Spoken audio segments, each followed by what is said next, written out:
오늘 우리에게 주실 말씀 이사야 61장 1절에서 11절입니다.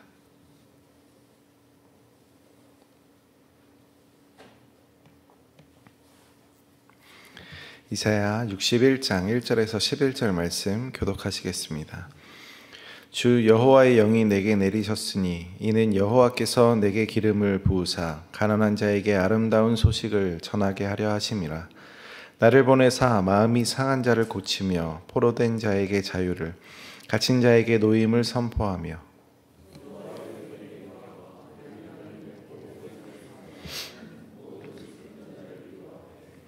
무릇 시온에서 슬퍼하는 자에게 화관을 주어 그 죄를 대신하며 기쁨의 기름으로 그 슬픔을 대신하며 찬송의 옷으로 그 근심을 대신하시고 그들이 의의 나무 곧 여호와께서 심으신 그 영광을 나타낼 자라 일컬음을 받게 하려 하심이라.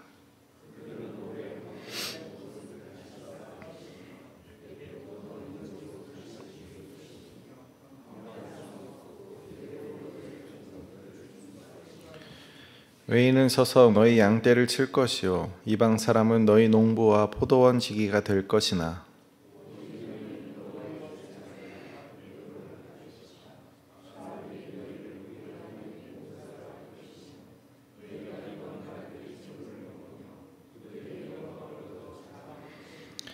너희가 수치 대신에 보상을 배나 얻으며 능욕 대신에 몫으로 말미암아 즐거워할 것이라.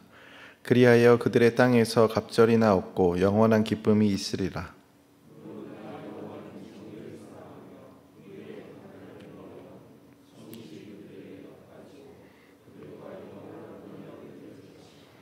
그들의 자손을 문 나라 가운데에 그들의 후손을 만민 가운데에 알리리니 무릇 이를 보는 자가 그들은 여호와께 복받은 자손이라 인정하리라.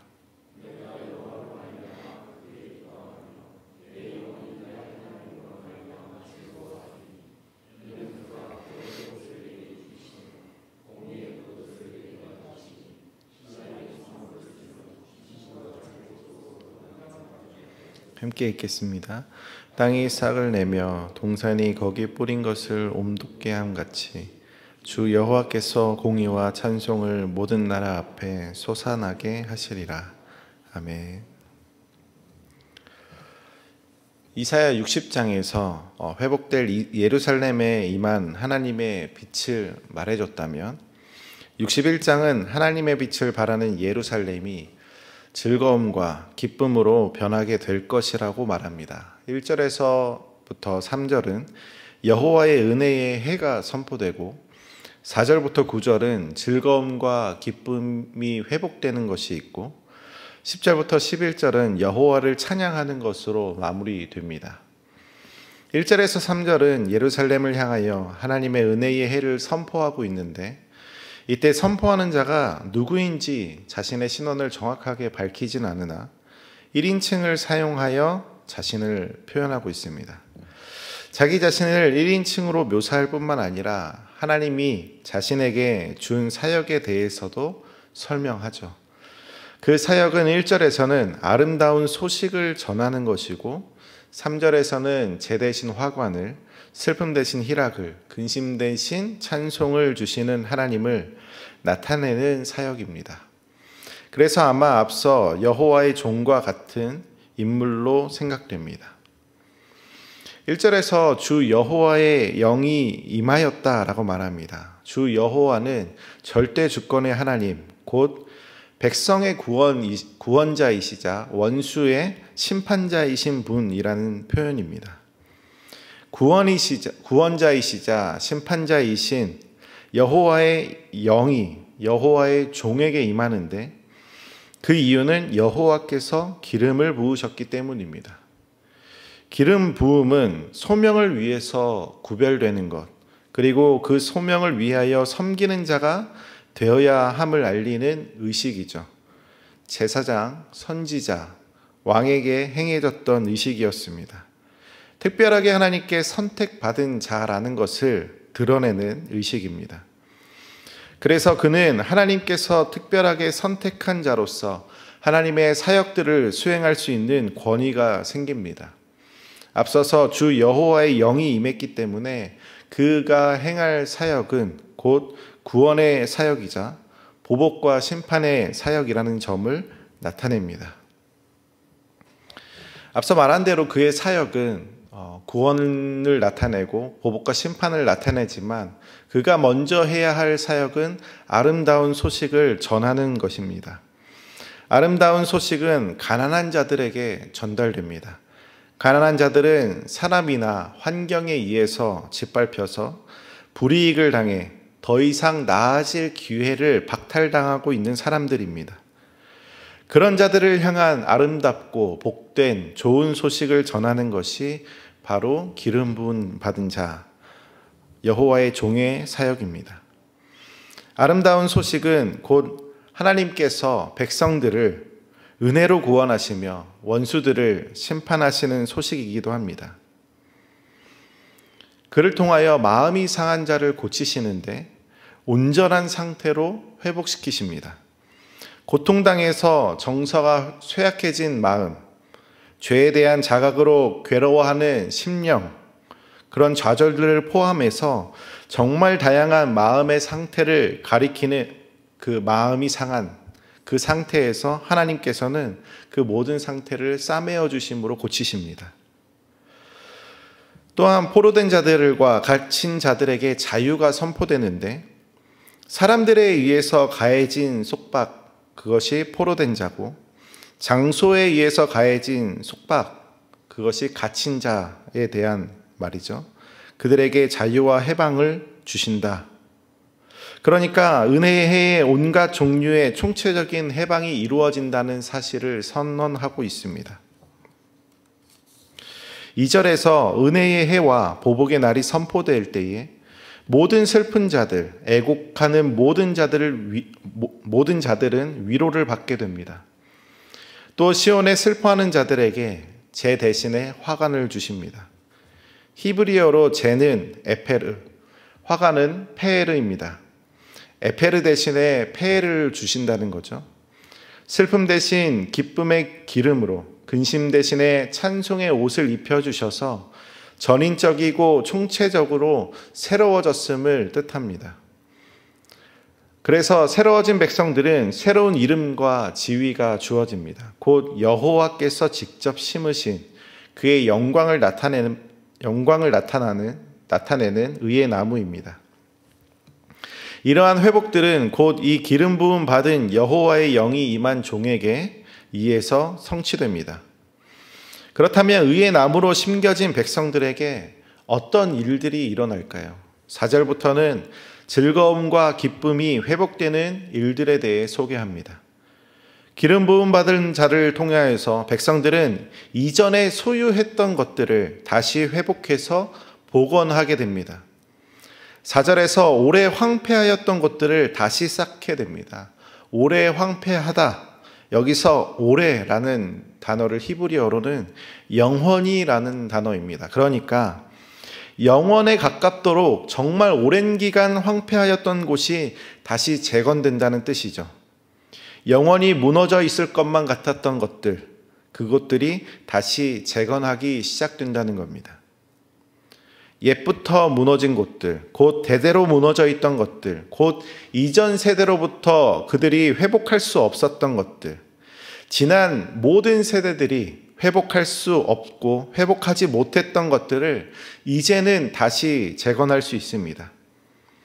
조상들로부터 기업들을 물려받았지만 오랜 세월 동안 방치되었고 그래서 여전히 황폐했기 때문에 소망이 없는 것들이었지만 이제는 기름 부음 받은 자로 인해 그 모든 것들이 회복됩니다. 그 기업이 변화되기 시작합니다. 특별히 6절에서 오직 너희는 여호와의 제사장이라 일컬음을 받을 것이다 라고 말합니다. 이것은 특별히 모세 언약이 드디어 성취된다, 회복된다 라는 뜻입니다. 출애굽기 19장 6절에서 너희가 내게 대하여 제사장 나라가 되며 거룩한 백성이 되리라 말씀하셨던 것이 다시 실현된다 말씀하십니다.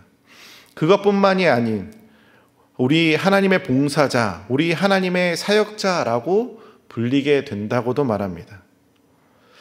그것은 열방과 만민이 하나님의 백성의 공동체 안에 들어왔기 때문에 그들은 여호와를 우리의 하나님이라고 부르면서 새 예루살렘인 이스라엘의 영적인 권위를 인정하게 됩니다. 그래서 여호와의 제사장과 하나님의 봉사자들을 위해 자신의 재물을 그리고 자신의 영광로 그들을 섬기게 될 것이라고 말합니다. 또한 9절에 의하면 그들은 하나님의 복을 받은 자손이라고 불리게 됩니다. 정리하자면 그들은 그들의 기업인 예루살렘의 회복뿐만이 아니라 그들의 정체성 또한 회복됩니다. 다시 말해 제사장으로서 모세의 언약이 회복되고 그들은 복받은 자손이라고 불리면서 아브라함 언약이 성취되고 회복되었다는 것을 뜻합니다. 하나님께서 그들에게 약속한 모든 언약이 회복되었음을 선언하고 있다는 거죠. 그래서 8절에서는 영원한 언약을 말씀하시면서 그 언약에 기반한 모든 회복되는 땅과 정체성이 그들의 즐거움과 기쁨의 근거가 된다라고 이사야서는 말하고 있습니다. 10절에서 여호와로 말미암아 크게 기뻐하고 나의 영혼이 나의 하나님으로 말미암아 즐거워하는 것도 구원의 옷을 입혀주시고 공의의 겉옷으로 입혀주시기 때문입니다. 그 모습은 마치 신랑과 신부가 단정히 준비하는 모습, 단장한 모습입니다. 또한 땅과 동산이 싹을 움트게 하여 뿌리를 내리게 하는 것 같이 하나님의 의는 구원, 즉 하나님의 은혜로 주어지는 역사를 이룹니다. 정리하면 이사야 61장은 구원의 은혜를 선언하고 그에 따른 즐거움과 기쁨이 있고 하나님을 찬양할 수밖에 없는 일들에 대해 말합니다. 이 모든 것은, 이 모든 즐거움과 기쁨, 찬양이 시작되는 것은 여호와의 종 기름 부음 받은 자를 통해서 이루어집니다. 이 놀라운 선언은 바로 기름 부음 받은 종을 통하여 일어납니다. 이 기름 부음 받은 자는 누구일까요?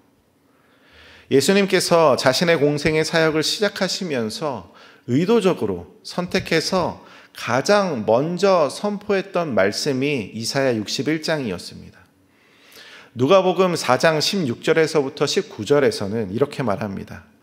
예수께서 그 자라나신 곳 나사렛에 이르사 안식일에 늘 하시던 대로 회당에 들어가사 성경을 읽으려고 서심해 선지자 이사야 글을 들이거늘 책을 펴서 이렇게 기록된 데를 찾으시니 곧 주의 성령이 내게 임하였으니 이는 가난한 자에게 복음을 전하게 하시려고 내게 기름을 부으시고 나를 보내사 포로된 자에게 자유를 눈먼 자에게 다시 보게 함을 전파하며 눌린 자를 자유롭게 하고 주의 은혜의 해를 전파하게 하려 하심이라 하였더라.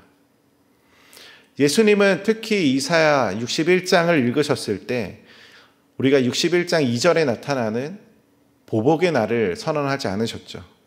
그래서 예수님의 사명은 세상을 심판하는 것이 아니라 정죄하는 것이 아니라 구원하는 것이라는 것을 은혜의 말씀을 전하셨습니다. 이제 곧 은혜의 날이 예수님을 통하여 시작되었다라고 하는 것을 예수님은 의도적으로 선포하셨습니다. 예수님의 사역은 분명 마음이 상한 자들을 감싸시는 사역이었습니다. 예수님의 사역은 영적으로 갇힌 자들, 포로된 자들을 해방시키는 사역이었습니다. 오래된 질병 가운데, 오래된 괴로움과 고통 가운데 그들을 분명히 해방시키는 사역을 하셨고 슬퍼하는 자에게 분명히 위로가 되시는 분이었습니다. 예수님께서 죄를 뒤집어 쓰심으로 우리에게 화관을 주시고 그분께서 헐벗으심으로 우리에게 찬송의 옷을 주셨고 그분이 저주의 나무에 달리심으로 우리가 의의 나무가 되도록 하셨습니다. 그는 우리를 다시 회복시켜 주셔서 우리에게 새로운 정체성을 주셨고 높은 지위를 주시고 영원한 기쁨으로 살아갈 수 있는 근거와 소망을 주셨습니다. 그렇기에 오늘 우리의 소망은 오직 예수뿐입니다. 오늘 내가 가난한 자, 마음이 상한 자, 슬퍼하는 자, 근심하는 자라고 생각이 된다면 우리가 예수 그리스도 앞에 나아가야 합니다. 예수님께서 전해주시는 그 아름다운 소식이 우리에게 닿을 때 우리에게 큰 회복의 즐거움이 있음을 소망하는 시간이 되길 소망합니다. 우리에게 가장 먼저 회복되어야 하는 것은 그 아름다운 소식이 우리에게 들려지는 겁니다. 그리고 그것이 예수님께서 우리에게 아름다운 소식이 되었음을 우리가 믿고 그 가운데에서 우리가 회복되는 것, 그것이 오늘 우리에게 필요한 놀라운 은혜임을 고백하는 시간 되길 소망합니다. 함께 기도하겠습니다. 하나님 아버지, 우리가 괴롭고 힘들고 낙심하여 절망할 때에 하나님의 말씀이 귀에도조차 들려오지 않을 때에 우리의 마음이 너무나 가난하여서 우리가 너무나 괴로워서 눈을 들어 하늘을 쳐다볼 수 없을 때에 그저 눈물 흘리며 땅을 바라볼 수 없을 때에 그때 손 내밀어 주시는 예수 그리스도의 놀라운 은혜를 다시 한번 보길 원합니다.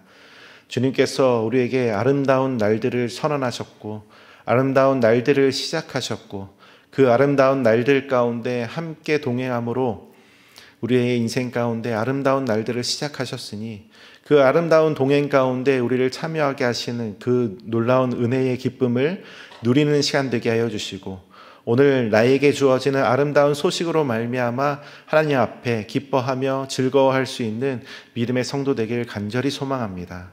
지금 이 시간 주님을 찾는 모든 자들에게 주님께서 찾아와 주시고 우리의 모든 괴로움과 슬픔 가운데서 주님께서 회복시켜 주시옵소서.